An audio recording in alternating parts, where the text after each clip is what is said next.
Welcome back to our daily news update, bringing you the latest headlines from around the world. Now let's begin.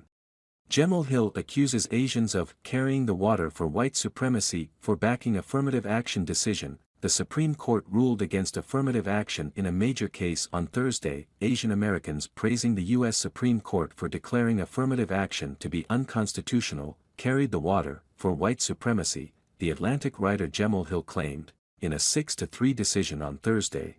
The Supreme Court ruled that using race as a factor in college admissions violated the 14th Amendment's Equal Protection Clause. After the ruling, many Asian Americans, including Asian Wave Alliance President Yayatin Chu, celebrated the decision as a step towards equal treatment at major universities. "I told my daughter that today is a big day. They've ended affirmative action. Isn't it what you've been fighting for?" she asked. "I said yes," Chu tweeted. Many liberal personalities, however, criticized the decision and even targeted Asian Americans for celebrating it, including Hill. "Can't wait until she reads that you gladly carried the water for white supremacy and stabbed the folks in the back whose people fought diligently for Asian American rights in America," Hill wrote. The Supreme Court case originally arose after the accusation that Asian American students were being discriminated by being held to a higher standard compared to Black or Hispanic students because of affirmative action. The complaint against Harvard alleged that the school's practices penalized Asian American students, and that they failed to employ race-neutral practices. The North Carolina case raised the issue of whether the university could reject the use of non-race-based practices without showing that they would bring down the school's academic quality or negatively impact the benefits gained from campus diversity.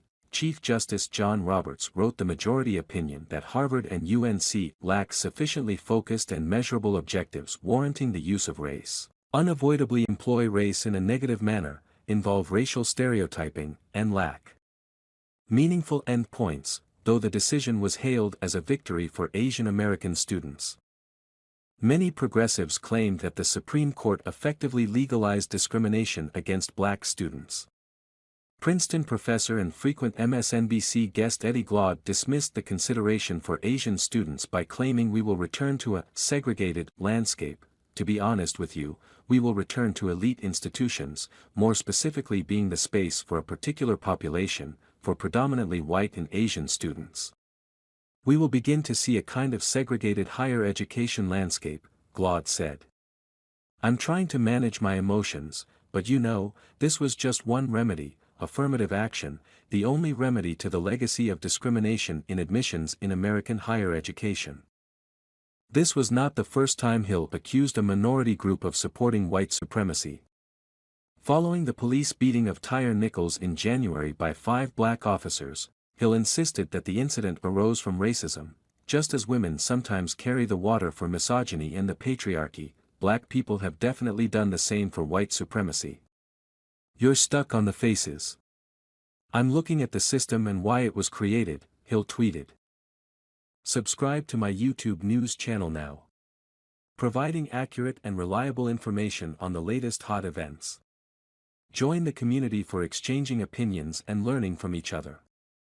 Hit the subscribe button and turn on notifications to never miss out on the latest videos.